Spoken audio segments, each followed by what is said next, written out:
Udara pagi di lembah antara sungai Eufrat dan Ulais terasa berat dan lembab. Kabut masih menggantung di atas tanah lapang, menyembunyikan pandangan jauh ke arah timur. Pasukan kaum muslimin baru saja berhenti setelah perjalanan panjang dari wilayah Hira. Kuda-kuda mereka tampak lelah, tapi mata para prajurit menyala dengan semangat yang tidak bisa dipadamkan. Di depan barisan berdiri seorang panglima yang wajahnya keras bagai batu, tapi matanya menyimpan ketenangan yang dalam. Dialah Khalid bin Walid, panglima yang tidak pernah mundur dari medan perang. Ia memandangi tanah yang luas di depannya. Di seberang lembah itu, pasukan Persia dan sekutunya sedang bersiap. Debu perang sudah mulai tampak dari kejauhan, menandakan musuh yang jumlahnya jauh lebih besar telah mendekat. Angin membawa suara gendang dan terompet perang mereka. Suara itu panjang, berat, dan menekan. Khalid menoleh kepada para perwiranya. Hari ini adalah hari yang akan dikenang. Sungai di depan kita akan menjadi saksi siapa yang benar dan siapa yang dusta. Mereka datang dengan angkuh karena jumlah mereka banyak, tapi kita datang dengan keyakinan bahwa Allah bersama kita. Katakan kepada pasukan agar bersiap, jangan ada yang mundur walau satu langkah. Seorang prajurit muda dengan mata tajam mendekat. Ia menunduk hormat, lalu berkata, "Wahai pemimpin, jumlah mereka 3 kali lipat dari kita. Aku mendengar mereka membawa pasukan dari daerah Al-Musayyib, Hirah, dan sekutu Arab dari Amgishiyah. Apakah kita akan menunggu bala bantuan?" Khalid menatapnya tajam. "Tidak, wahai anak muda, kita tidak menunggu siapapun kecuali pertolongan Allah. Ketika engkau yakin bahwa kemenangan datang dari Dia, engkau tidak akan takut pada jumlah. Luruskan niatmu, jangan karena dunia. Ingatlah bahwa surga tidak murah, tapi tidak juga jauh bagi mereka yang mencarinya dengan hati bersih." Prajurit muda itu mengangguk perlahan. "Aku mengerti, wahai pemimpin. Demi Allah, aku tidak akan mundur." Khalid tersenyum tipis. "Itulah yang kuharapkan. Jangan takut pada mereka, karena yang kita hadapi bukan manusia, tapi ujian. Siapa yang sabar, dia menang." Dari seberang lembah, debu semakin menebal. Pasukan Persia telah tiba di tepi sungai Ulais. Mereka menurunkan panji-panji besar yang bersulam emas dan sutra, bergambar singa dan matahari. Di bawahnya berdiri ribuan prajurit dengan zirah besi penuh dan perisai besar. Di barisan belakang tampak gajah-gajah tempur yang diikat dengan rantai besi. Suara dentang senjata mereka seperti petir yang menggelegar di langit terbuka. Seorang penunggang kuda Persia keluar dari barisan, menyeberangi sedikit medan, dan berhenti di antara 2 pasukan. Ia mengangkat pedangnya tinggi-tinggi, lalu berteriak, "Wahai orang Arab, kalian tidak akan pulang dari sini. Kalian datang membawa kehancuran, maka kehancuran pula yang akan menimpa kalian. Pulanglah sebelum kami memusnahkan kalian." Khalid menunggang kudanya maju beberapa langkah. Ia memandangi utusan itu tanpa gentar. "Katakan kepada tuanmu," suaranya tenang namun bergema jelas, "kami tidak datang untuk menjarah. Kami datang untuk menegakkan kebenaran. Jika kalian menyerah dan menerima petunjuk, kami akan biarkan kalian hidup dalam kehormatan. Jika tidak, sungai di belakangmu akan menjadi saksi bahwa darah kalian akan mengalir bersama arusnya." Utusan itu mengerutkan kening, menatap Khalid dengan tatapan penuh amarah, lalu memutar kudanya cepat dan kembali ke pasukannya. Khalid mengangkat pedangnya tinggi, lalu berseru kepada pasukannya, "Wahai pejuang Islam, di depan kalian adalah musuh yang sombong, di belakang kalian tidak ada tempat untuk lari. Demi Allah yang menurunkan wahyu kepada Rasul-Nya, aku bersumpah, hari ini aku tidak akan mundur 1 langkah pun sebelum Allah menegakkan kebenarannya atau aku mati di jalannya." Seruan itu menggema di antara barisan. Para prajurit mengangkat pedang dan tombak mereka, serempak menjawab, "Allahu Akbar, Allahu Akbar." Suara itu mengguncang langit. dan membuat sebagian pasukan Persia di kejauhan mulai saling pandang dengan rasa ragu. Pertempuran dimulai dengan hujan panah dari pihak Persia. Ribuan anak panah melesat seperti badai hitam yang menutupi cahaya matahari. Pasukan Islam menunduk di balik perisai, lalu membalas dengan lemparan tombak dan panah mereka sendiri.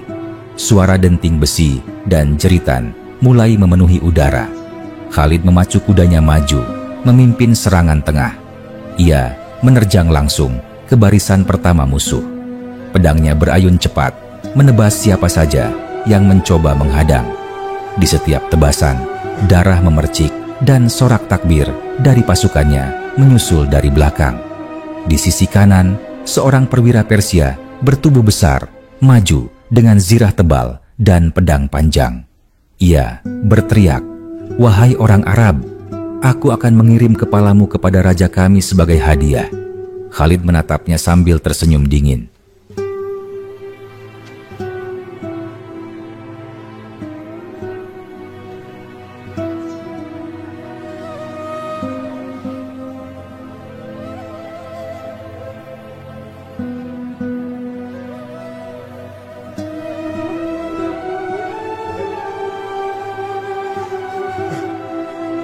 Engkau akan tahu kepada siapa kepalamu akan dikirim hari ini. Ia memacu kudanya lebih cepat dan menebas keras ke arah leher lawannya. Benturan pertama membuat percikan api dari besi bertemu besi. Tebasan kedua memutus zirah dan kepala sang perwira jatuh berguling ke tanah. Pasukan Persia mulai mundur sedikit, tapi dari sisi kiri datang gelombang baru, pasukan sekutu mereka dari suku-suku Arab Kristen. Mereka menyerang cepat dengan panah dan tombak, mencoba mengepung pasukan Islam. Salah satu sahabat mendekat kepada Khalid sambil berteriak, "Mereka mencoba mengurung kita dari samping kiri." Khalid mengangkat pedangnya dan berteriak, "Bagi dua pasukan berkuda, separuh ke kanan, separuh ke kiri. Jangan biarkan mereka menutup jalan." Ia sendiri memimpin langsung sayap kanan, memacu kudanya seperti kilat, menerjang sisi pasukan sekutu yang baru datang. Benturan keras terjadi. Suara logam bertemu logam menggema di udara. Pasukan Islam berteriak penuh semangat. Takbir menggema di antara dentuman pedang. Khalid berhadapan dengan pemimpin pasukan sekutu yang bernama Jaban. Ia adalah kesatria berpengalaman dengan perisai bundar dan tombak panjang. Mereka berdua saling mengitari di atas kuda. Jaban berkata dengan suara keras, "Engkau berani datang sejauh ini untuk mati di tanah asing?" Khalid menjawab, "Tanah ini bukan asing bagi kami. Dimanapun kami beribadah kepada Allah, di sanalah tanah kami." Mereka saling menyerang. Tombak Jaban menusuk cepat, namun Khalid menangkisnya dan memotong ujung tombak itu. Dalam gerakan cepat, ia memutar pedangnya dan menebas bahu lawannya. Jaban jatuh dari kuda dan pasukannya terpukul mundur melihat itu. Pertempuran semakin sengit. Debu perang menutupi pandangan. Udara dipenuhi bau besi, darah, dan keringat. Di tengah kekacauan itu, Khalid berhenti sejenak dan menatap ke arah sungai. Ia menunduk berdoa lirih, "Ya Allah, Engkau tahu janji yang aku ucapkan. Jika Engkau memberi kami kemenangan, maka aku bersumpah akan membuat sungai ini menjadi saksi darah mereka yang menolak kebenaran." Doa itu seperti menggema di antara suara perang. Saat matahari mulai tinggi, pasukan Islam mulai mendesak maju. Pasukan Persia kehilangan komandan mereka satu demi satu. Beberapa mencoba mundur ke arah sungai, tapi Khalid memerintahkan pasukannya menutup semua jalan keluar. "Jangan biarkan mereka lolos," serunya lantang. "Hari ini sungai tidak akan mengalir dengan air, tapi dengan darah mereka yang menentang kebenaran." Pasukan Islam menyerbu dari segala arah. Pasukan Persia terjepit, sebagian mencoba menyeberangi sungai, tapi tenggelam karena beratnya zirah. Air sungai berubah warna menjadi merah kehitaman oleh darah yang tumpah. Jeritan dan takbir memenuhi udara. Itulah mengapa pertempuran ini kelak disebut sebagai Nahar al-Dam, sungai darah. Ketika akhirnya perlawanan musuh benar-benar runtuh, Khalid turun dari kudanya. Ia berdiri di tepi sungai, menatap arus air yang kini mengalir perlahan bercampur darah.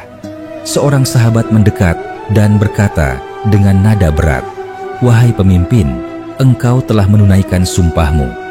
Khalid memandangi sungai itu lama, lalu menjawab pelan, "Aku tidak bangga dengan darah ini. Aku hanya bersyukur bahwa Allah menepati janjinya. Kemenangan bukan karena keberanianku, tapi karena pertolongannya. Kita hanyalah alat yang digunakan untuk menegakkan kebenaran." Ia kemudian memerintahkan agar para tawanan diperlakukan dengan baik dan diberi makanan. Ia juga memerintahkan agar jenazah para syuhada dimakamkan dengan penghormatan penuh. Malam turun dengan cepat. Angin malam bertiup pelan membawa bau darah yang masih segar. Khalid duduk di tepi api unggun bersama beberapa sahabatnya. Wajah mereka lelah, tapi hati mereka tenang. Seorang sahabat berkata, "Aku tidak pernah melihat pertempuran seperti hari ini. Rasanya bumi sendiri bergetar." Khalid menjawab pelan, "Setiap pertempuran adalah ujian. Hari ini kita lulus, tapi esok hari mungkin ujian yang lebih besar menunggu. Jangan pernah merasa cukup dengan kemenangan. Allah bisa mengambilnya kapan saja." Ia kemudian menatap ke arah sungai yang memantulkan cahaya bulan.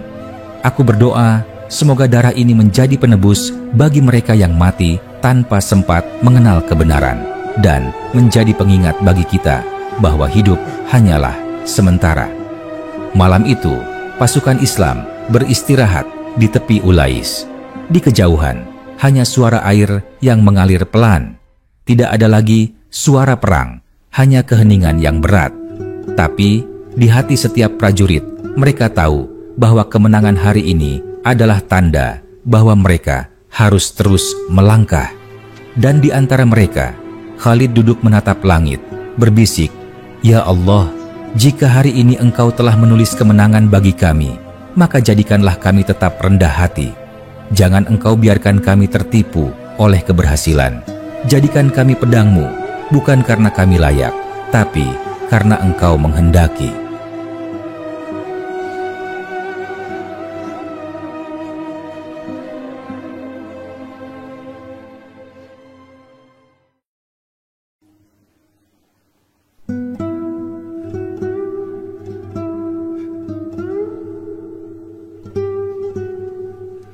Malam di Ulais itu begitu sunyi. Api unggun berkedip-kedip di antara tenda-tenda pasukan yang kini beristirahat setelah hari panjang yang mengguncang bumi dan langit. Angin membawa aroma darah yang masih melekat di tanah, bercampur dengan bau logam, keringat, dan debu. Langit di atas terbentang penuh bintang, namun tidak satupun prajurit yang memandanginya dengan ringan hati. Mereka tahu bahwa setiap kemenangan datang bersama harga yang besar. Khalid berjalan perlahan di antara barisan prajurit yang tertidur kelelahan. Di beberapa tempat, para perawat tengah merawat yang terluka dengan ramuan sederhana dari tumbuhan dan minyak. Suara rintihan kecil terdengar di antara desah angin. Ia berhenti di dekat seorang prajurit muda yang sebelumnya sempat ia beri semangat sebelum perang. Pemuda itu kini terbaring dengan luka di dada. Darahnya sudah berhenti, tapi napasnya berat. Khalid berlutut di sisinya, menatap wajah yang pucat itu. "Bagaimana keadaanmu, wahai anak muda?" katanya lembut. Prajurit itu membuka matanya perlahan, bibirnya tersenyum lemah. "Aku tidak tahu apakah aku masih hidup atau sudah separuh mati, wahai pemimpin, tapi aku bahagia. Aku ikut berperang bersamamu hari ini. Aku telah melihat pertolongan Allah dengan mataku sendiri." Khalid menggenggam tangannya erat. "Engkau telah menunaikan bagianmu. Jika Allah menghendaki, luka ini akan sembuh, dan jika tidak, maka engkau akan pulang kepadanya dengan kehormatan." Prajurit itu menatap ke langit. "Aku tidak takut mati, tapi aku hanya menyesal karena belum sempat menyampaikan salam kepada ibuku di Hijaz." Khalid menarik napas dalam. "Jangan khawatir, aku akan mengirimkan pesan kepadanya. Aku akan katakan bahwa anaknya gugur dengan tersenyum di jalan Allah." Air mata menetes dari mata sang prajurit. Kalimat itu sudah cukup untuknya. Napasnya melemah, lalu berhenti perlahan. Khalid menunduk, lalu memejamkan matanya dengan tangan. "Selamat jalan, wahai pejuang muda," bisiknya. Ia berdiri dan melangkah pergi, hatinya berat. Setiap kemenangan baginya bukanlah kebanggaan, tapi beban tanggung jawab. Di setiap medan, ia kehilangan saudara-saudara seiman yang berjuang dengan tulus. Menjelang tengah malam, seorang sahabat datang mendekat. "Wahai pemimpin, sebagian pasukan ingin mengetahui perintahmu untuk besok pagi. Apakah kita akan beristirahat lebih lama atau bergerak ke arah Hirah untuk mengamankan jalur sungai?" Khalid menatap jauh ke arah utara, ke tempat di mana kabut malam menutupi tepi sungai. "Kita akan bergerak setelah matahari terbit. Tidak ada waktu untuk berlama-lama. Sisa pasukan Persia masih berkeliaran di sekitar sini, dan mereka akan kembali menyerang jika kita memberi mereka kesempatan." Sahabat itu mengangguk. "Baik, aku akan menyampaikan kepada pasukan." Khalid menatap langit.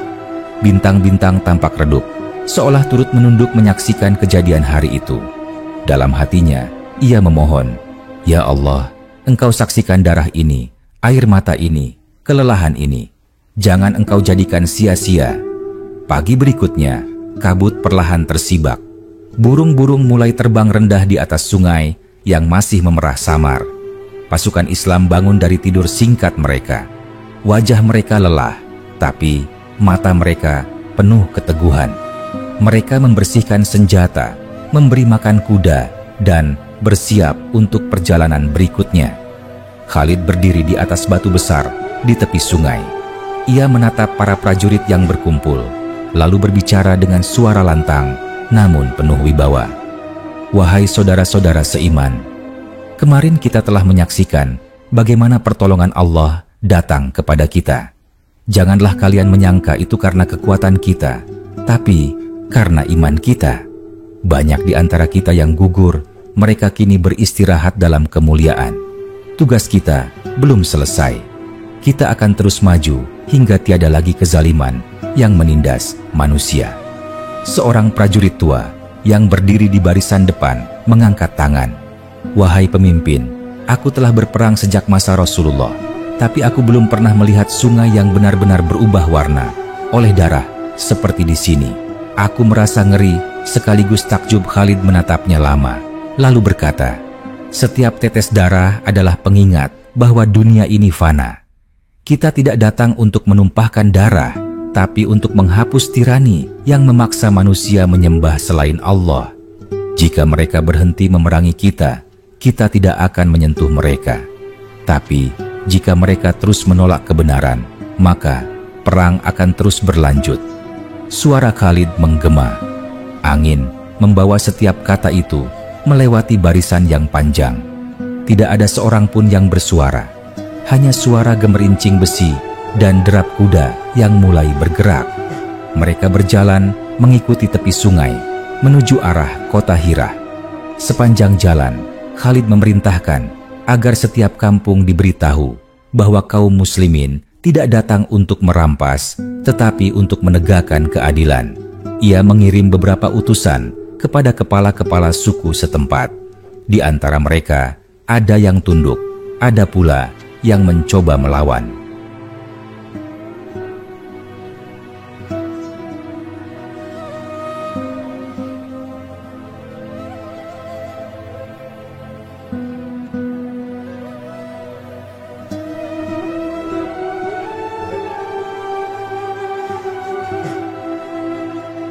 Sore itu, ketika mereka berhenti di dekat sebuah kebun kurma, salah satu utusan kembali dengan kabar.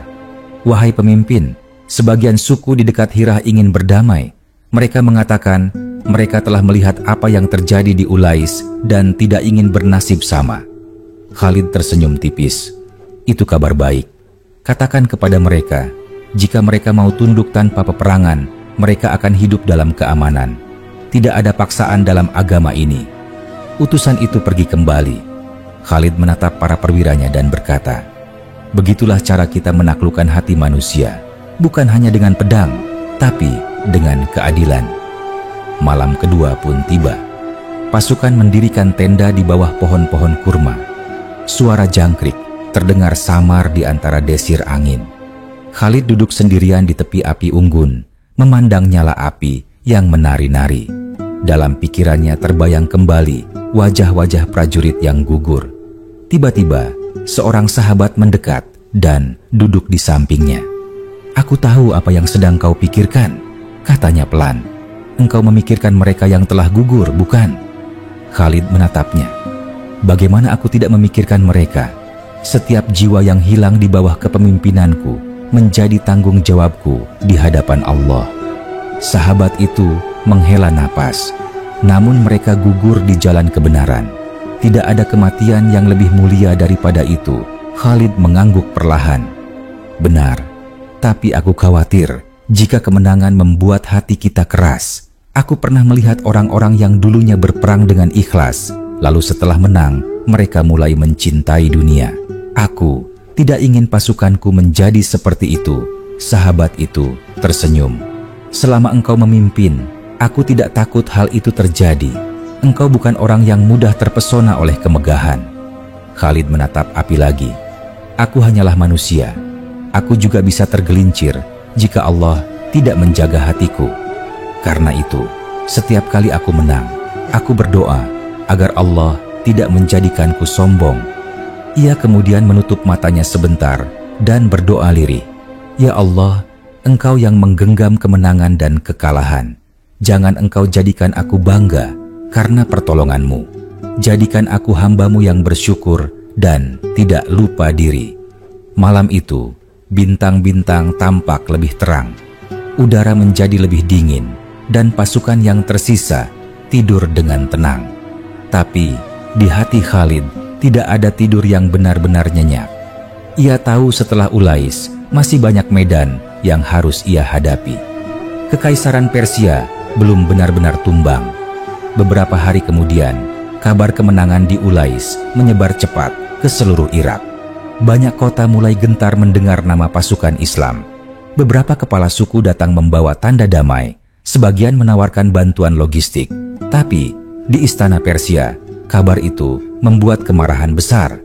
Para jenderal mereka merasa terhina karena pasukan kecil dari Arab bisa mengalahkan ribuan tentara mereka di tanah sendiri. Maka disiapkanlah pasukan baru yang lebih besar dengan perlengkapan lengkap dan dukungan gajah perang yang lebih banyak. Mereka bersumpah akan menebus kekalahan di Ulais dengan menghapus nama Khalid dari muka bumi. Namun Khalid sudah menduganya. Ia mengumpulkan pasukan, menatap mereka dengan mata yang tajam, tapi penuh keyakinan. Mereka akan datang lagi. Mereka pikir kita akan gentar setelah satu kemenangan. Tapi setiap kali mereka datang dengan kesombongan, mereka akan menemui takdir yang sama. Karena yang kita perjuangkan bukan dunia, tapi kebenaran. Pasukan bersorak, takbir menggema kembali di udara. Dan di antara gema suara itu, sungai Ulais mengalir tenang, seolah menyimpan rahasia pertempuran yang telah menjadikannya merah. Bumi masih basah oleh kenangan hari itu, dan langit seolah mencatat nama-nama yang gugur dengan tinta cahaya. Khalid menatap ke arah utara, di mana bayangan medan baru sudah menanti. Di hatinya, ia tahu perjalanan belum berakhir. "Selama nyawa masih di tubuhku," katanya pelan kepada dirinya sendiri, "aku akan terus berjuang." Hingga Allah berkata, "Cukup."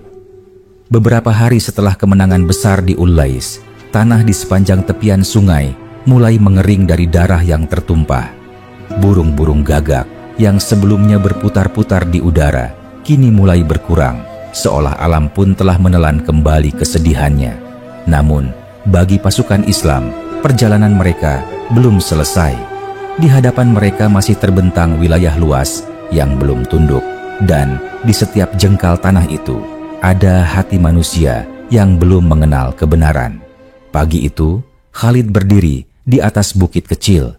Di bawahnya, pasukannya bersiap untuk bergerak menuju Hira, sebuah kota penting di dataran rendah Irak yang menjadi pusat kekuasaan lokal Persia dan para bangsawan Arab yang tunduk pada mereka. Hirah terkenal dengan taman-taman yang indah, dinding batu yang tinggi, dan sungai-sungai kecil yang mengalir di tengahnya. Khalid memandangi pasukan yang kini sudah tidak sebanyak awal ekspedisi, namun semangat mereka tak berkurang sedikit pun.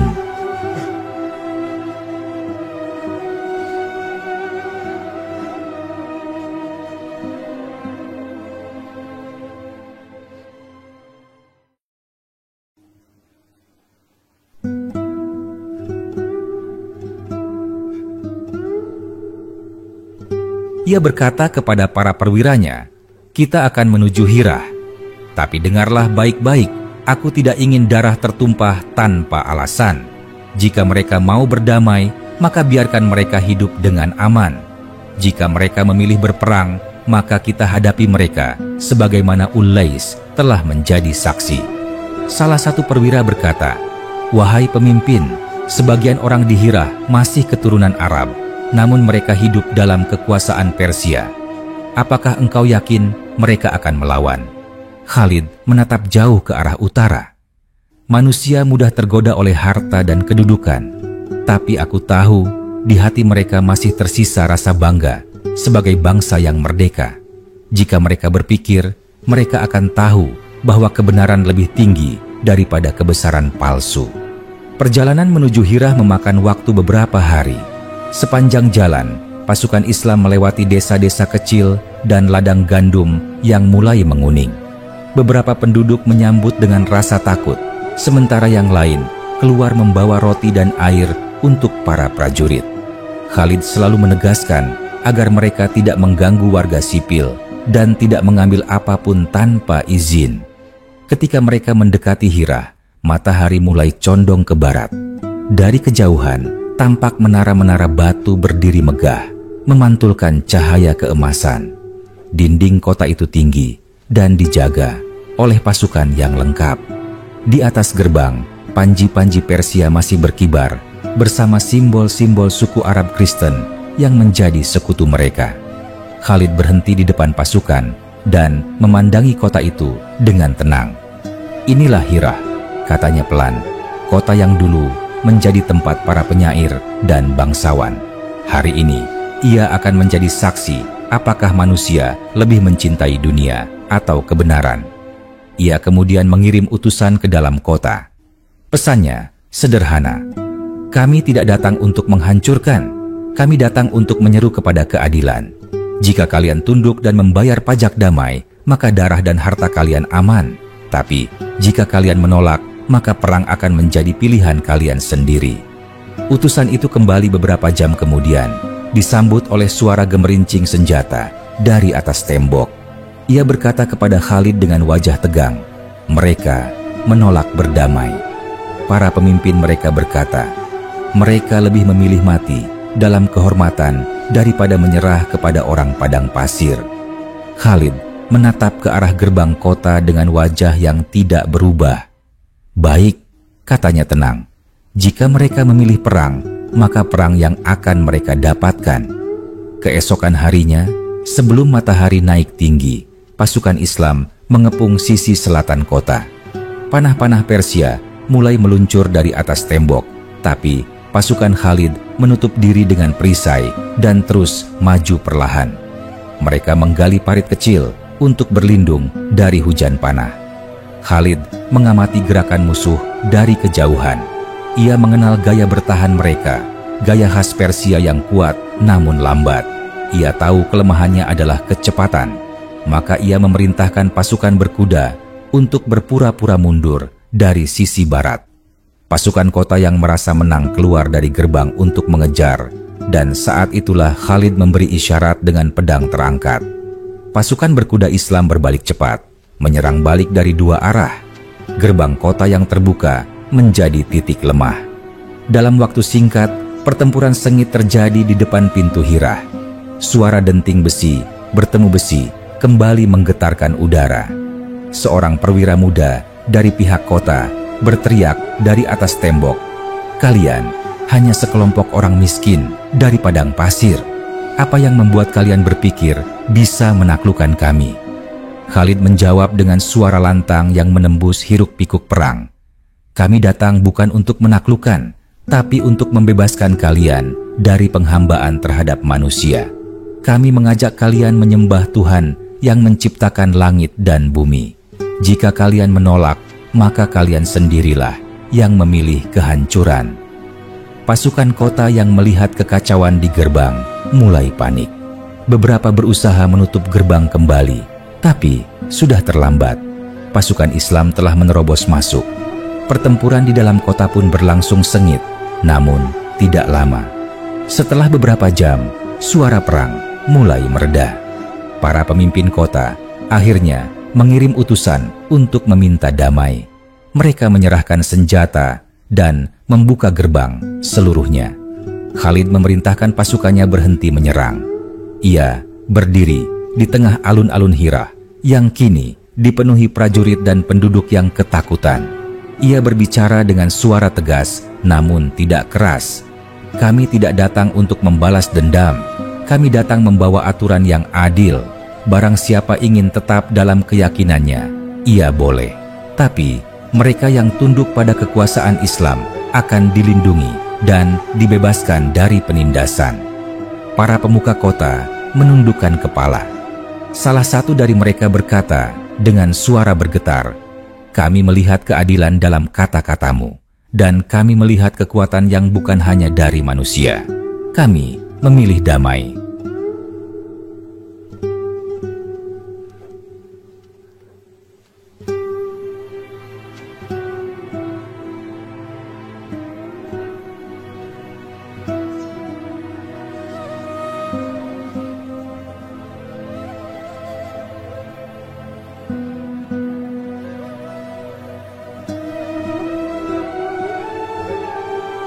Khalid mengangguk. "Maka damai bagi kalian, jagalah rakyat kalian, dan jangan berkhianat. Niscaya kami tidak akan mengganggu kalian." Setelah itu, Khalid berjalan di antara reruntuhan kecil di pinggir kota. Ia melihat anak-anak yang menatap dengan takut, lalu memanggil seorang perwiranya. Pastikan tidak ada yang menyakiti mereka. Perang telah usai. Saatnya menunjukkan rahmat hari itu. Hira tunduk tanpa kehancuran besar. Tidak ada pembakaran, tidak ada penjarahan. Penduduknya tetap tinggal. Para pemuka mereka menandatangani perjanjian damai. Malamnya, Khalid duduk di halaman istana tua yang kini menjadi tempatnya beristirahat sementara. Angin membawa aroma bunga dari taman-taman kota. Ia menatap langit yang cerah dan berkata, "Perlahan, betapa kecilnya dunia ini di hadapan kebesaran Allah. Dulu aku berperang untuk kebanggaan suku dan kemenangan manusia, tapi kini aku berperang agar manusia tahu arti keadilan." Seorang sahabat yang menemaninya bertanya, "Apakah engkau tidak merasa lelah, wahai pemimpin? Sejak kita meninggalkan Madinah, engkau belum berhenti berperang." Khalid tersenyum tipis. "Aku lelah, tapi bukan karena perang. Aku lelah karena melihat banyak manusia masih buta, padahal cahaya telah datang. Tapi aku tahu, selagi nyawa ini masih ada, aku akan terus berjalan. Sebab pedang yang Allah berikan tidak boleh disarungkan sebelum tugasnya selesai." Ia kemudian berdiri, menatap ke arah sungai yang mengalir tenang di belakang istana. Sungai Ulais telah menjadi saksi darah. Sungai Hira kini menjadi saksi damai. Dua wajah dari satu perjuangan. Aku berharap kelak sungai-sungai lain hanya menjadi saksi kedamaian, bukan lagi darah. Angin malam berhembus lembut. Dari kejauhan terdengar suara azan pertama yang dikumandangkan oleh pasukan Islam di kota itu. Suara itu menggema di antara dinding batu tua, menembus malam yang hening. Khalid menutup matanya sejenak, membiarkan suara itu masuk ke dalam hatinya. "Beginilah seharusnya kemenangan," bisiknya. "Bukan karena banyaknya musuh yang tumbang, tapi karena cahaya yang akhirnya menyentuh hati manusia." Beberapa hari setelah Hira menerima perjanjian damai, suasana kota itu mulai berubah. Pasar kembali ramai, anak-anak kembali bermain di jalanan batu, dan azan mulai terdengar dari tempat-tempat yang dulu sunyi. Penduduknya perlahan memahami bahwa pasukan Islam tidak datang untuk menghancurkan, melainkan membawa keadilan. Di tengah kesibukan itu, Khalid berjalan sendirian, menyusuri tepian sungai kecil di dalam kota. Airnya jernih, memantulkan cahaya matahari pagi yang lembut. Ia berhenti di bawah pohon besar, menatap aliran air yang tenang, lalu berkata dalam hati, betapa mudahnya manusia melupakan ketakutan ketika damai datang. Tapi aku tidak boleh lupa. Setiap damai selalu lahir dari pengorbanan seorang sahabat mendekatinya perlahan. Wahai pemimpin, utusan dari suku-suku di utara telah datang. Mereka ingin berbicara tentang perjanjian yang telah engkau buat di Hira. Khalid menatapnya dan mengangguk. Baik, bawa mereka ke taman istana. Aku ingin mendengar langsung niat mereka. Beberapa saat kemudian, 5 orang pemuka suku memasuki taman tempat Khalid duduk. Mereka berpakaian indah, wajah mereka mencerminkan kebangsawanan dan kebanggaan lama. Salah seorang dari mereka, yang tampak paling tua, berkata dengan suara berwibawa, "Kami mendengar engkau menaklukkan Hirah tanpa menumpahkan banyak darah. Kami datang bukan untuk berperang, tapi untuk menanyakan sesuatu. Apa sebenarnya yang engkau inginkan dari negeri kami?" Khalid menatap mereka satu persatu sebelum menjawab, "Kami tidak menginginkan tanah kalian. Kami tidak datang untuk merampas harta kalian. Kami hanya datang membawa satu pesan, bahwa manusia harus bebas dari penghambaan terhadap manusia. Jika kalian mau hidup di bawah keadilan yang sama untuk semua, maka kalian aman. Tapi jika kalian ingin menolak hanya karena kebanggaan dan kedudukan, maka kalian menolak kebenaran yang lebih besar daripada kalian sendiri." Seorang pemuda di antara mereka, yang wajahnya keras dan penuh keberanian, berkata dengan nada tinggi, "Tapi mengapa harus tunduk pada hukum yang bukan dari kami? Bukankah setiap suku berhak mengatur dirinya sendiri?" Khalid menatapnya tajam. "Benar, setiap suku berhak menentukan nasibnya. Tapi kalian hidup di bawah kekuasaan Persia yang telah lama merampas kebebasan itu. Mereka mengambil hasil panen kalian, memungut pajak berat, dan memaksa kalian berperang untuk kepentingan raja mereka. Apakah itu yang kalian sebut kebebasan?" Pemuda itu terdiam. Para pemuka lain saling berpandangan. Yang tertua akhirnya berkata, "Kata-katamu benar. Kami telah lama menanggung pajak berat, dan pasukan Persia memperlakukan kami seperti budak. Tapi bagaimana kami bisa yakin bahwa pasukanmu tidak akan melakukan hal yang sama setelah berkuasa?"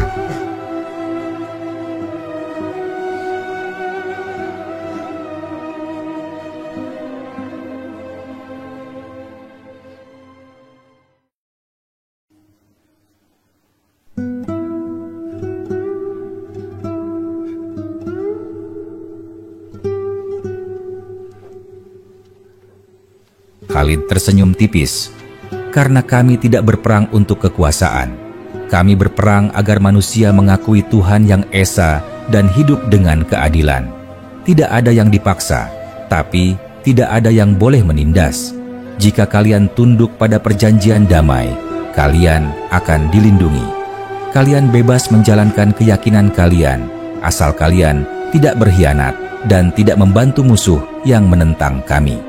Pemuka tua itu mengangguk perlahan.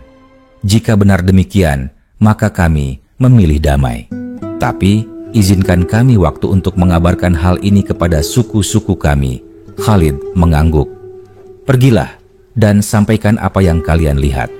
Katakan bahwa kami tidak datang membawa api, tapi cahaya." Mereka kemudian meninggalkan taman itu dengan wajah tenang. Setelah mereka pergi, salah satu perwira mendekat dan berkata, "Pelan, wahai pemimpin, engkau berbicara kepada mereka dengan kelembutan. Bukankah lebih mudah jika kita menundukkan mereka dengan kekuatan?" Khalid menatapnya dengan pandangan dalam. Kekuatan dapat memaksa tubuh, tapi tidak bisa menundukkan hati. Jika mereka tunduk karena takut, mereka akan berkhianat ketika kita lemah. Tapi jika mereka tunduk karena yakin, mereka akan menjadi saudara kita. Aku lebih memilih 10 sekutu yang setia daripada 1000 orang yang tunduk karena takut. Beberapa hari berlalu, dan benar, kabar dari para pemuka itu menyebar cepat. Satu demi satu suku di wilayah Irak bagian barat mulai mengirim utusan untuk berdamai. Kota-kota kecil menyerahkan kunci gerbang mereka tanpa perlawanan. Khalid memerintahkan agar mereka tidak disentuh sedikit pun, bahkan melarang pasukan mengambil makanan tanpa izin. Namun, tidak semua wilayah mudah menerima kedamaian itu. Dari arah utara, kabar datang bahwa pasukan Persia tengah mengumpulkan kekuatan besar di bawah seorang jenderal bernama Bahman. Ia terkenal kejam dan tak kenal ampun, serta membawa dendam atas kekalahan di Ullais. Kabar itu sampai ke telinga Khalid pada suatu malam. Ia sedang duduk di halaman istana Hira bersama beberapa perwira. Ketika seorang pengintai datang membawa berita itu, suasana seketika menjadi tegang. Pasukan mereka besar, kata pengintai itu. Gajah-gajah tempur kembali mereka siapkan.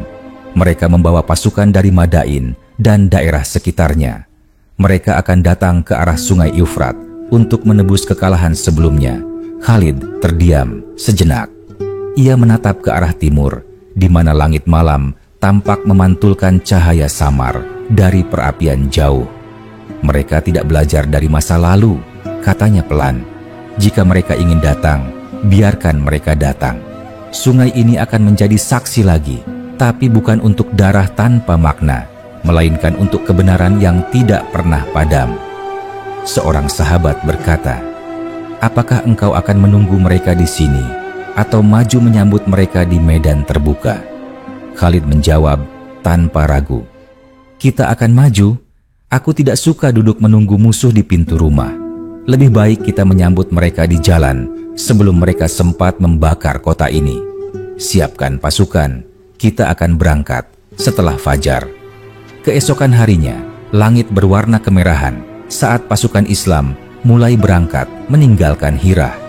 Penduduk kota keluar ke jalan untuk melihat mereka pergi. Beberapa dari mereka menangis, sebagian berdoa dengan khusyuk. Di tengah barisan, Khalid menunggang kuda hitamnya, memandang ke depan dengan wajah tenang, tapi mata penuh semangat.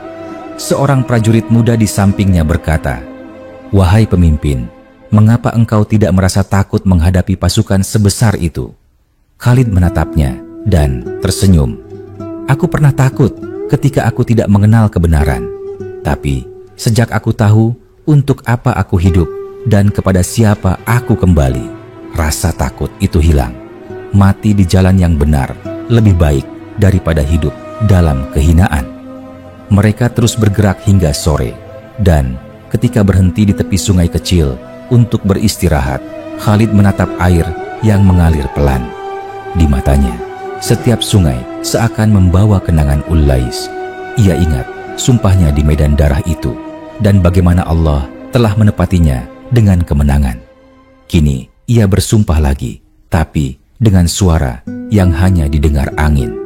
"Ya Allah," bisiknya, "jika engkau menghendaki kami berperang lagi, maka jadikan darah yang tumpah nanti bukan karena dendam, tapi karena pembelaan atas kebenaran.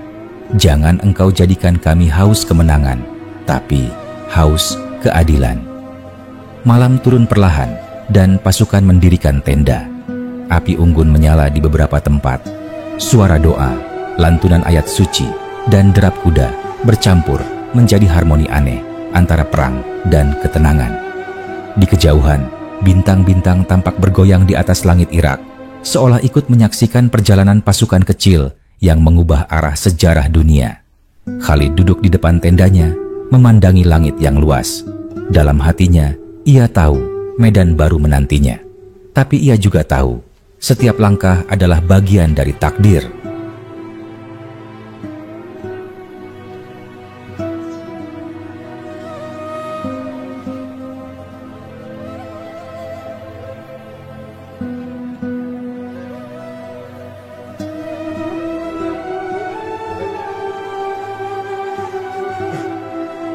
"Selama aku masih bisa berdiri," katanya pelan kepada dirinya sendiri, "aku akan terus berjuang.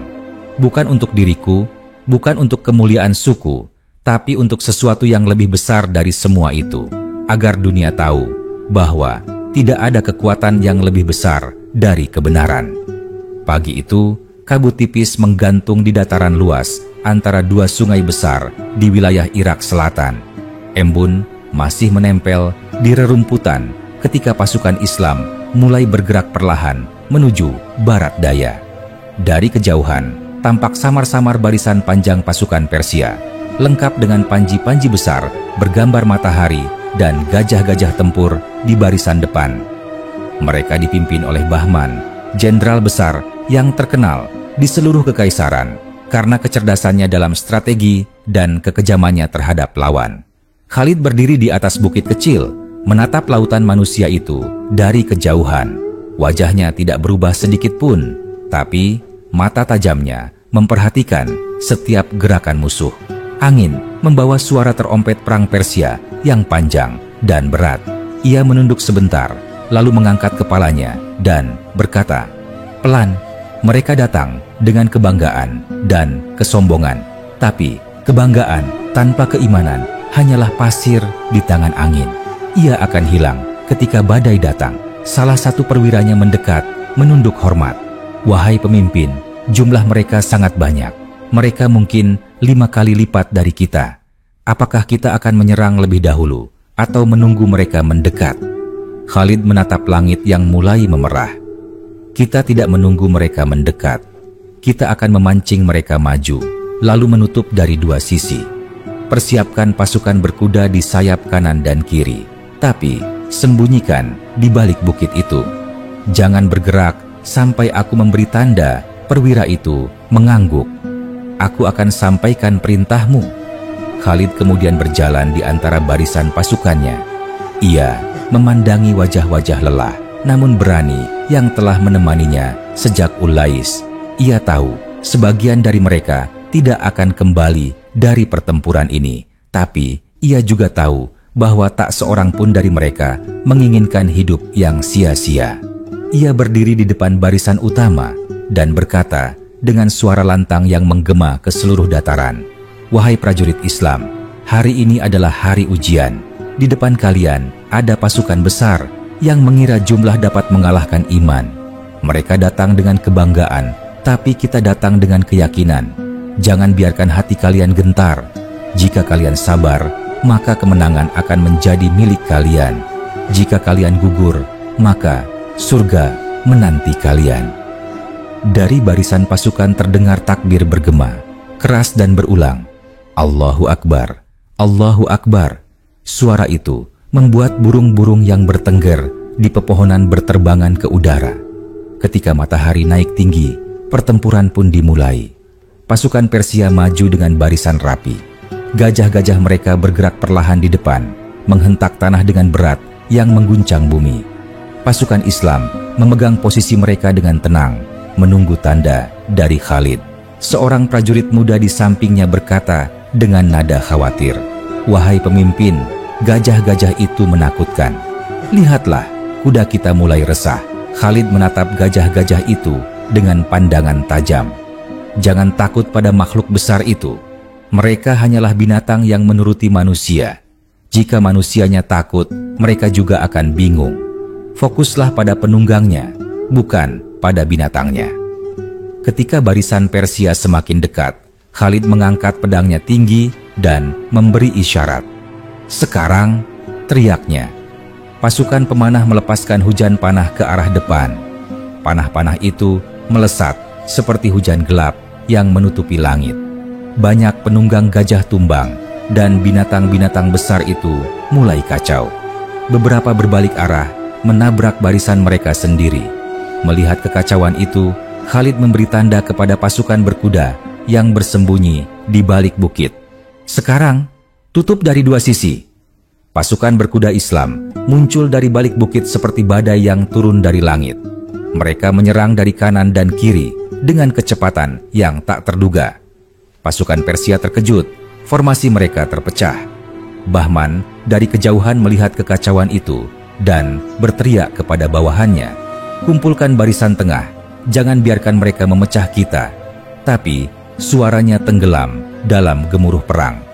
Khalid memacu kudanya ke tengah medan, menebas ke kiri dan kanan dengan kecepatan yang membuat lawan-lawannya tak sempat menangkis. Di sekelilingnya hanya ada debu, darah, dan jeritan.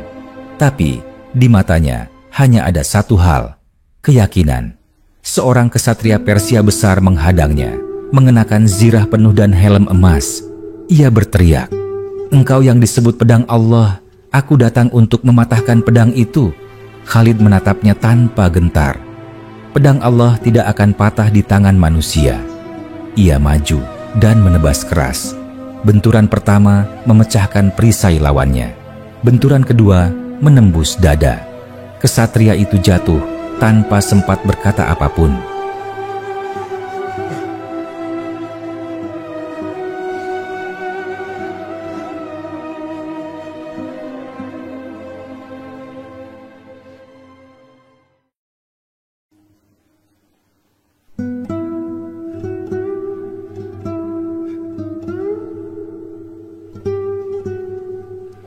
Pertempuran berlangsung sengit hingga matahari berada di atas kepala. Debu perang menutupi langit. Tapi perlahan arah pertempuran mulai condong ke pihak Islam. Pasukan Persia mulai mundur. Sebagian melarikan diri ke arah sungai. Sebagian lainnya berusaha mempertahankan diri dengan panik. Khalid berdiri di atas batu besar. Suaranya menggema di antara deru perang. Jangan beri mereka kesempatan untuk mengumpulkan barisan. Kejar mereka sampai tak tersisa. Pasukan Islam menerjang ke depan dengan takbir menggema. Dalam waktu singkat, barisan Persia benar-benar runtuh. Bahman sendiri terluka dan melarikan diri bersama sisa tentaranya ke arah utara. Ketika pertempuran usai, tanah Walaja dipenuhi tubuh manusia. Angin membawa bau darah yang pekat. Tapi di antara semua itu, Khalid tidak bersorak. Ia turun dari kudanya, memandang medan itu dengan mata penuh renungan. Seorang sahabat mendekat dan berkata, "Wahai pemimpin, kemenangan ini luar biasa. Tidak ada yang menyangka kita bisa mengalahkan pasukan sebesar itu." Khalid menggeleng pelan. "Jangan katakan kemenangan ini milik kita. Ini bukan karena pedang atau strategi. Ini karena Allah menghendaki kebenaran tetap hidup. Jika Dia menghendaki sebaliknya, kita semua sudah menjadi bagian dari tanah ini." Sahabat itu menunduk. "Engkau selalu rendah hati, padahal seluruh pasukan tahu bahwa kemenangan ini terjadi karena kepemimpinanmu." Khalid menatapnya dengan mata yang dalam. "Kepemimpinan tidak berarti apa-apa jika tanpa pertolongan dari atas. Aku hanyalah alat. Ketika Allah selesai menggunakan alat ini, Ia akan menggantinya dengan yang lain." Malam itu, pasukan mendirikan tenda di tepi Walaja. Api unggun menyala di mana-mana.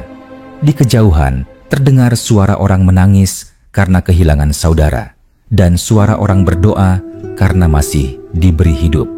Khalid duduk sendirian di depan tendanya. Ia mengambil segenggam tanah dari medan perang dan menatapnya lama. Bumi ini menyerap darah dari yang beriman dan yang kafir, katanya pelan. Tapi di hadapan Allah, yang membedakan mereka bukan darahnya, melainkan niat di baliknya. Ia kemudian menengadah ke langit yang penuh bintang. "Ya Allah, Engkau yang memberi kami kemenangan hari ini. Jadikan kami tetap rendah hati. Jangan biarkan kami merasa bahwa kekuatan kami berasal dari diri kami sendiri. Karena tanpa pertolongan-Mu, kami bukan siapa-siapa." Angin malam berhembus pelan. Dari kejauhan terdengar suara kuda meringkik dan suara air sungai mengalir tenang, seolah bumi mencoba melupakan hiruk-pikuk perang yang baru saja berakhir. Tapi Khalid tahu perjuangan belum selesai. Persia masih memiliki banyak kota, banyak benteng, dan banyak pasukan. Ia berdiri, memandang ke arah utara, lalu berkata dengan suara pelan namun mantap, "Perjalanan ini belum selesai. Selama aku masih bisa mengangkat pedang, selama kebenaran masih dilawan, aku tidak akan berhenti. Karena aku tidak berperang demi dunia, tapi demi cahaya yang tak boleh padam." Dan malam itu, di bawah langit Irak yang luas, bintang-bintang seolah bergetar menyaksikan tekad seorang manusia yang telah menyerahkan seluruh hidupnya kepada takdir yang ia yakini suci. Setelah hari kemenangan di Walaja, tanah Irak Selatan kembali hening. Hanya hembusan angin yang masih menyapu debu-debu perang yang belum sepenuhnya menghilang. Di langit senja, burung-burung kembali beterbangan, seolah alam perlahan memulihkan dirinya dari luka yang baru saja tercipta. Khalid berdiri di tepi sungai, menatap air yang mengalir perlahan. Wajahnya tampak tenang, tapi di dalam dadanya ada beban yang tak semua orang mengerti. Ia tahu setiap kemenangan hanyalah satu langkah kecil dalam perjalanan panjang yang penuh ujian. Di belakang setiap kemenangan selalu ada jiwa yang pergi, selalu ada air mata yang tertinggal. Seorang perwira mendekatinya dengan langkah hati-hati. "Wahai pemimpin, utusan dari Hira datang membawa kabar. Mereka mengatakan bahwa beberapa pasukan Persia telah berkumpul di kota Al-Anbar. Mereka memperkuat bentengnya dan menyiapkan pasukan besar. Mereka ingin menghentikan langkah kita menuju utara." Khalid menatap perwira itu. "Berapa banyak kekuatan mereka?" "Diperkirakan 5.000 prajurit dengan tembok yang sangat kuat. Mereka mengatakan benteng itu dijaga oleh prajurit-prajurit terbaik dari Madain." Khalid tersenyum tipis. Mereka selalu mengira tembok bisa melindungi mereka dari kebenaran. Tapi tembok hanyalah batu. Batu tidak bisa menghentikan tekad manusia yang yakin pada Tuhannya. Ia menoleh ke arah pasukannya yang sedang beristirahat di perkemahan. "Kita tidak akan menunggu mereka datang. Kita akan datang ke Al-Anbar sebelum mereka sempat menyerang Hira. Siapkan pasukan. Besok pagi kita bergerak." Pagi berikutnya, matahari baru saja muncul ketika pasukan Islam berangkat dari Walaja menuju Al-Anbar. Jalan yang mereka tempuh panjang dan berat.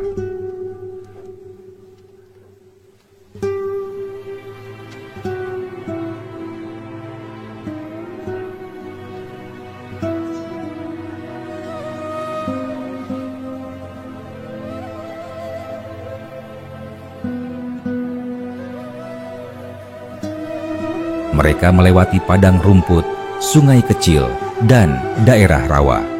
Udara panas membuat napas terasa berat, tapi semangat mereka tidak surut sedikit pun. Dalam perjalanan, Khalid sering berjalan di antara barisan. Ia berbicara langsung kepada para prajuritnya, bukan sebagai pemimpin yang tinggi di atas mereka, tapi sebagai saudara seperjuangan.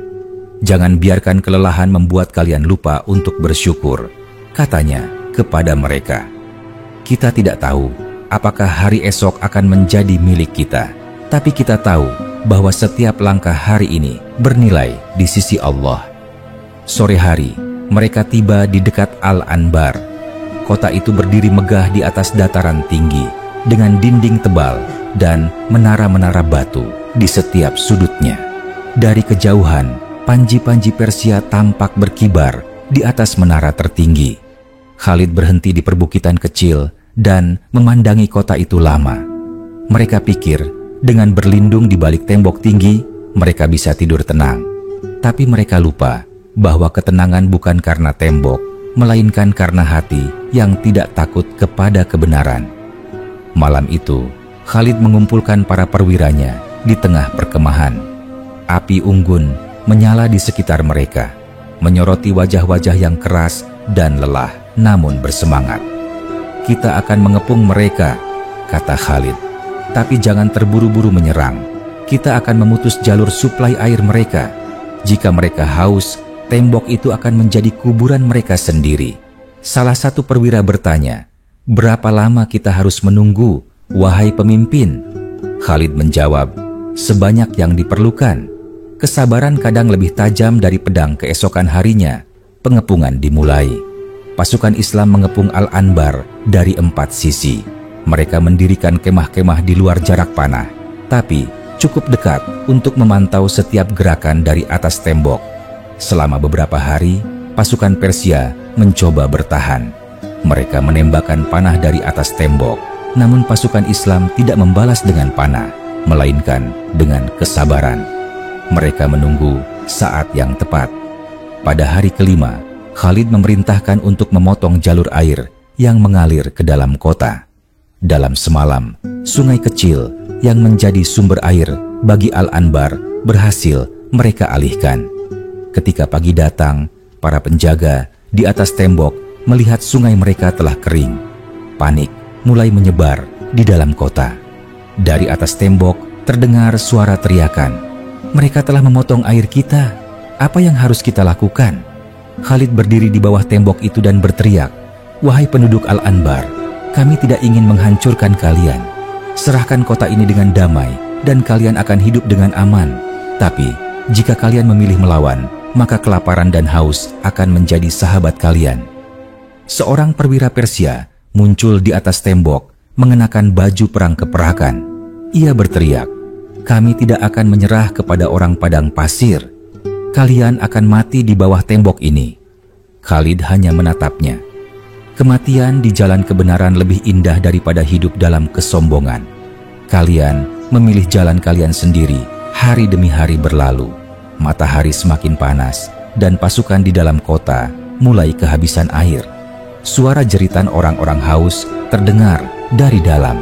Hingga pada hari ke-10, bendera putih akhirnya dikibarkan di atas menara kota. Gerbang dibuka perlahan dan para pemuka Al-Anbar keluar dengan wajah pucat. Mereka berjalan ke arah Khalid yang berdiri di depan barisan pasukannya. Pemimpin mereka berkata dengan suara lemah, "Kami menyerah. Kami tidak mampu lagi bertahan. Kami mohon belas kasihan-Mu, Khalid." Menatap mereka dengan wajah tegas, tapi tanpa kebencian. "Kalian menyerah setelah haus membuat kalian mengenal batas kesombongan. Tapi aku tidak akan menghukum kalian. Aku datang bukan untuk menghancurkan, tapi untuk membebaskan." Ia memerintahkan pasukannya berhenti menyerang dan melarang siapapun menyentuh penduduk kota. Perjanjian damai ditulis di bawah sinar matahari sore yang mulai meredup. Al-Anbar kini berada di bawah kekuasaan Islam, namun tanpa darah yang menetes. Malam itu, setelah semuanya selesai, Khalid duduk di tepi sungai yang airnya telah ia alihkan. Ia menatap aliran air yang kini kembali mengalir ke arah kota. "Air ini," katanya pelan, "adalah rahmat bagi yang beriman, tapi bisa menjadi azab bagi yang sombong." Sahabatnya yang duduk di sampingnya berkata, "Engkau selalu berbicara dengan makna yang dalam. Wahai pemimpin, apakah engkau tidak ingin menikmati kemenangan ini?" Khalid tersenyum tipis. "Kemenangan bukan saat musuh jatuh, tapi saat hati tidak sombong setelah menang. Aku takut pada kesombongan, lebih dari aku takut pada kekalahan." Beberapa hari kemudian, kabar kemenangan di Al-Anbar menyebar luas. Banyak kota kecil di sekitar wilayah itu yang menyerah tanpa perlawanan. Namun, berita lain juga datang. Pasukan Persia di Madain, ibu kota besar di tepi sungai Tigris, tengah bersiap dengan kekuatan baru.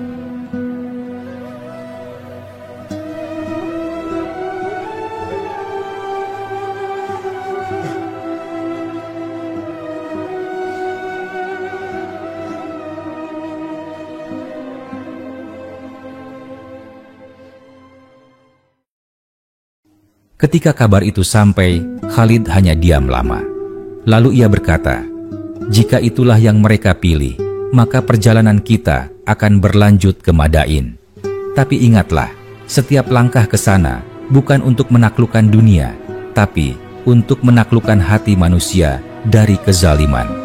Ia berdiri, menatap ke arah timur, di mana cahaya pagi mulai menyinari cakrawala. Angin bertiup membawa debu dari padang luas. "Kita akan berjalan lagi," katanya pelan, "sampai dunia tahu bahwa keadilan tidak lahir dari jumlah, tapi dari kebenaran."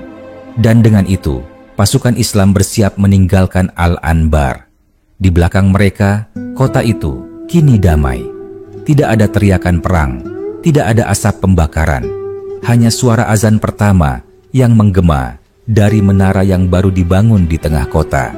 Suara yang lembut tapi tegas, tanda bahwa cahaya telah datang ke tanah yang dulu gelap oleh kesombongan. Khalid memandang ke belakang untuk terakhir kali sebelum menaiki kudanya. Setiap kota yang kita tinggalkan harus menjadi bukti bahwa Islam datang bukan untuk menghancurkan, tapi untuk menegakkan keadilan. Ia kemudian memacu kudanya ke depan, memimpin ribuan pasukan menuju arah timur laut, ke Madain, jantung kekaisaran Persia. Dan di bawah matahari pagi, bayangan pasukan itu memanjang di atas padang pasir, seolah bumi sedang menulis sejarah dengan langkah kaki mereka. Pagi itu, tanah Irak memancarkan cahaya keemasan. Kabut tipis menari di atas padang luas, dan kuda-kuda pasukan Islam bergerak perlahan meninggalkan Al-Anbar. Di belakang mereka, kota itu mulai hidup kembali dalam damai. Dari kejauhan terdengar suara azan yang lembut, mengantar mereka berangkat ke medan berikutnya. Khalid menunggang kudanya di barisan depan. Di tangan kanannya, ia menggenggam pedang yang sudah banyak menumpahkan darah musuh. Namun, di dalam hatinya tidak ada kebanggaan, hanya kesadaran bahwa pedang itu hanyalah alat. Ia menatap langit yang bersih dan berkata dalam hati, "Ya Allah, Engkau telah menolong kami di Ullais, di Walaja, dan di Al-Anbar. Jangan biarkan hati kami menjadi keras karena kemenangan. Jadikan setiap langkah kami bukti bahwa kami berjuang untuk-Mu, bukan untuk dunia." Perjalanan menuju Madain tidak mudah. Mereka melewati dataran luas yang kering, lalu hutan-hutan kecil, dan daerah rawa di sekitar sungai Eufrat. Kadang mereka harus berhari-hari tanpa menemukan perkampungan. Tapi di setiap tempat mereka singgahi, Khalid selalu berpesan kepada pasukannya agar tidak mengambil apapun dari penduduk tanpa izin. "Kita tidak datang untuk menindas," katanya. "Kita datang untuk membawa keadilan. Jika satu di antara kalian menzalimi seorang penduduk, maka ia bukan lagi bagian dari pasukanku." Sore hari, mereka berhenti di tepi sebuah sungai kecil. Para prajurit menyiapkan perkemahan, sebagian menimba air, sebagian menyiapkan makanan sederhana. Khalid berjalan di antara tenda, memperhatikan keadaan pasukannya. Ia menyapa satu persatu, menanyakan kabar mereka, memberi semangat kepada yang kelelahan, dan mendengarkan keluhan yang datang dengan sabar. Seorang prajurit muda menghampirinya dengan wajah letih. "Wahai pemimpin," katanya, "aku tidak takut pada pedang musuh, tapi aku takut tidak mampu menahan panas dan lapar." Khalid menatapnya lembut. "Ketahuilah," ujarnya, "bahwa lapar dan panas bukanlah musuh, melainkan guru. Mereka mengajarkan kita arti sabar. Jika engkau mampu menahan keduanya, engkau akan mengalahkan musuhmu, bahkan sebelum perang dimulai."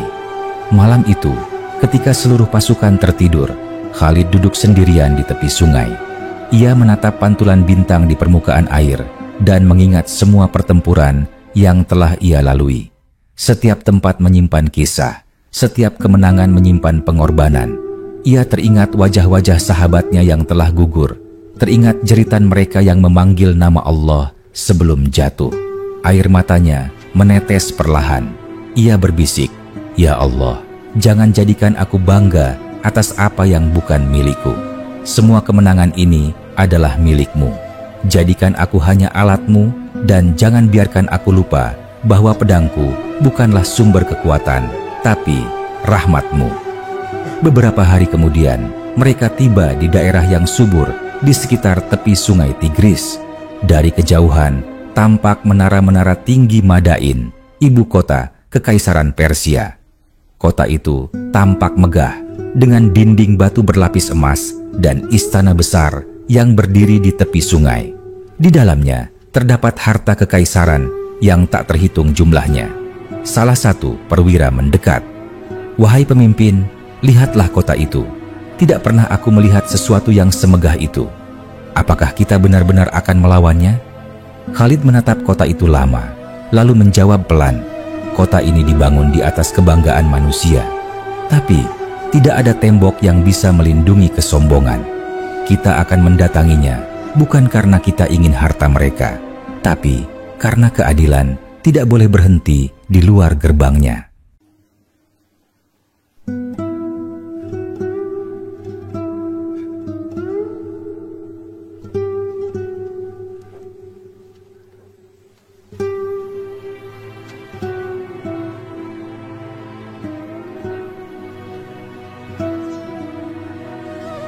Pasukan Islam berhenti di dataran tinggi beberapa kilometer dari Madain.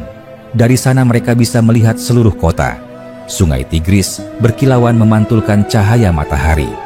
Di seberang sungai, tampak istana besar Kisra, Raja Persia yang konon dindingnya berlapis permata. Khalid memerintahkan pasukannya membangun perkemahan besar.